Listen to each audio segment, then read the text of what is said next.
Thank you for tuning into another episode of Take 10 on Tuesday with the Tennessee Tribune. I'm Jason Luntz. Today I invited a friend of mine who is doing a lot of exciting things here in the city of Nashville. I'm here with Tifinie Capehart of Nashville Next. Hey, how are you? I'm doing good. All right, great. Well, the reason I invited you today is everyone knows that watches the show, I'm a big fan of Nashville, and I love the direction Nashville's heading in. Mm-hmm. And well, first, I know that you work with a program called Nashville Next, mm-hmm. and I wanted you to let us know what exactly is that. Okay, so I work with the Metro-Nashville Planning Department, and Nashville Next is the plan for the next 25 years in Nashville. And just to explain a little bit about what an urban planner does and what the planning department in Nashville does, because a lot of people are not familiar with what I do. Okay. So as an urban planner, we basically guide growth and development in a city. So everything that you can think about in terms of the roads that you drive on, the house that you live in, the business that you work in, the school your children go to, the park you play in, everything that makes a city tick really is guided by the Metro-Nashville Planning Department and other planning departments across the nation and the world. Wow. And so it's a kind of a big deal what I do. And so with Nashville Next, every planning department has what's called a comprehensive plan that provides guidance for its growth over a long time frame. And so Nashville's last plan was last updated in the late 90s. Wow. And expired in 2010. So we're updating that comprehensive plan, and it's going to provide guidance for the next 25 years. Okay. Mm-hmm. Now that 25 years started with 2010 on? Well, whenever we adopt the plan, so we hope to adopt it in the summer of 2015, so then 25 years from then. Oh, okay. So right now you're just getting data and information and doing research for 2015 and on. Right. Okay. So what we're doing is creating a plan that will have policies in it and action steps in it to guide growth and development, so that as the planning staff provides guidance on how our downtown should grow and prosper, how our neighborhood should grow and prosper, if there's changes in zoning, if you're rezoning land from say residential to industrial, or if you're trying to put in a new transportation line, where's that transit going to go and what's the land use around it going to be like. That plan will guide that type of growth and decisions. It'll also guide things that people care about in terms of economic development, children and youth, equity in our city. How do we make sure we're providing services and opportunities for people of all races and ethnicities, backgrounds, income, like that. So the plan is really important. It sets a framework for your city. I always liken it to, your viewers, everybody goes grocery shopping, and sometimes you have to write a list so that you don't overspend, That's true. So this plan is kind of like writing that list, writing a list for what you want over the next 25 years, writing a list for the types of things that as taxpayers we want to see money spent on, programs, initiatives, things like that. It really sets a framework for every decision that we'll have to make in terms of a city. That's amazing. Now, is your concern only within the actual city of Nashville, Davidson County, or do you have to actually see how it affects Middle Tennessee as a whole?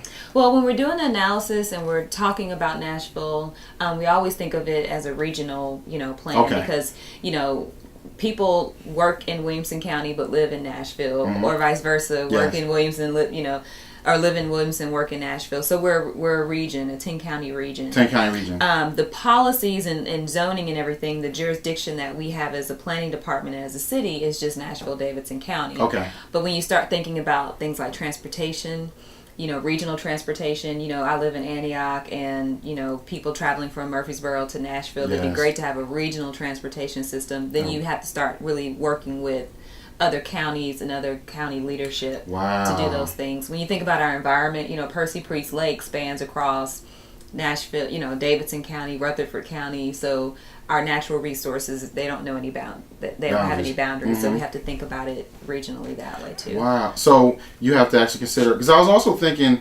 as the population grows, they don't always necessarily move into Nashville, even though may work or be affected by Nashville. But they could move to Laverne, Gallatin, Clarksville, Murfreesboro. All those towns are growing as well. Right. And also, if you think about where our jobs are located, Nissan plant is, I think, in Smyrna, Rutherford County. So there's large employers that are outside of our county, but a lot of folks in Nashville work for. And so all those things we have to think about as planners. Where are people going to live and how are they going to get to work easily? Can we provide transportation for them so commuting is better? So, and then when you think about Nashville as an economic hub, our downtown is still the economic hub of the region, and so making sure that it's healthy so that people who do work from work at Vanderbilt but live in Rutherford County, you still have a job. Yes. So it's a lot that we have to consider, and oftentimes people think about planning kind of pulling strings and pulling strings in ways that the way that we think it should go, but we're really just kind of trying to follow trends, things that we see happening, and helping residents adapt to those trends and those changes that people see happening all around them. Okay, now let me ask you a few number questions, and you can let me know if you're not the person to ask, but I'm wondering, how many people estimated live in Davidson County now, and what's the projected in 25 years? Do you have an estimate? Yeah, so estimated, I believe it's like over 600,000 people live in Davidson County. Okay. Live in Nashville, Davidson County, which we consider that the entire county. It's a county city government, the whole county. And we're expecting another 200,000 people over the next 25 years, 185,000 to be exact. And then within our 10-county region, we're expecting another 1 million people in the region. An extra million or equal million? In addition, the 200,000 is a part of that million. So you're saying from Clarksville to Murfreesboro, Smyrna, Laverne, Gallatin, Columbia, all those cities. Yeah, another 1 million people in our all around Nashville region. Here? Yes. 1 million folks coming. Yeah. Yeah, we need some public transportation. Yeah. Yeah. So now another question I have. Not to put you on the spot, but the majority of our members, our viewing audience, are African American. So I want to ask you a couple questions about where African Americans seem to migrate. One area that you mentioned actually has become a lot more black people over the last few years as gentrifications happen is Antioch. Is there any concentration on Antioch growing with other parts of the county? Well, with the general plan like Nashville Next, Nashville Next looks at the entire county. Okay. And we're having a conversation about the entire county right now. So when we're going out and talking to communities, we want them to really kind of take a step back and think about their community's role in the county and in the region. Gotcha. So that's the conversation we're having now. After that, we'll continue to have what we call community plans, where we go out and do specific planning with specific communities. So we just did Antioch in 2012, and I led that plan update. But since we're having this countywide conversation, we're taking another look at all these places with a fresh set of eyes to say, okay, based on what we know now and in terms of the trends and data and things, what is Antioch's role in the region and in the county? Got you. Well, that's good to see that there's some focus on that. Another question is areas like North Nashville and East Nashville, which traditionally were African American, but a lot of people are starting to feel they're being priced out. Is there any discussion on how to have some affordable housing in these areas that are closer to the city? Yeah, so just recently Nashville Next had a community conversation, and we've been doing a series of these for this phase. Things that the public cares about that we wanted to really bring to the public and let them have a conversation about it. We did housing and gentrification, and there were 300 plus people there. Wow. Yeah, and I just so happened to look at the zip codes and where folks came from for that meeting, and they were mostly in those inner ring neighborhoods, East Nashville, North Nashville, a lot of people from South Nashville, the Nolensville Road corridor. It's a really big issue that people care about, and I think that people need to really rally around when the planning staff and city officials begin to really think through tools and propose tools to help create affordability and affordable housing.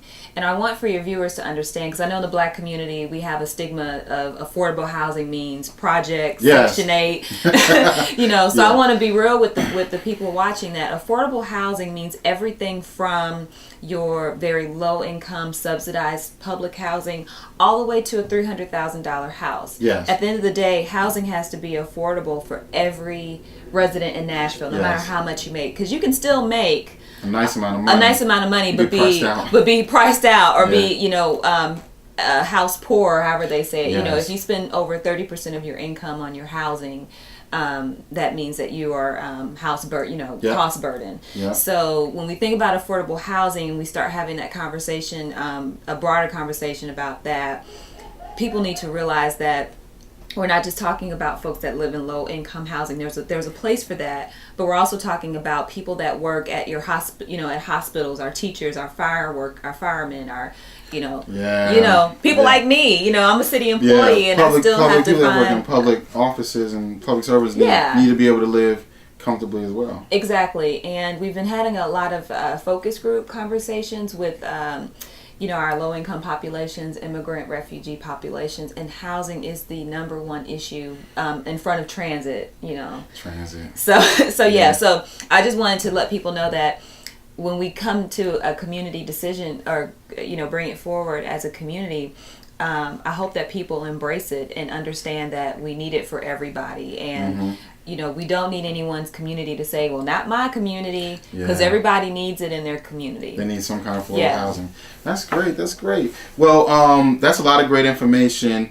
I know that people will really be interested in finding out how can they participate in your focus groups and other programs that you're running to learn about the future of Nashville. Okay, so we have a website called NashvilleNext.net, and folks can go online to that website and find all the information about community meetings. They can sign up online to sign up on our email list so that we can send them information. So NashvilleNext.net. At that website, you'll find information also about how to participate this summer in our Nashville Next lounges.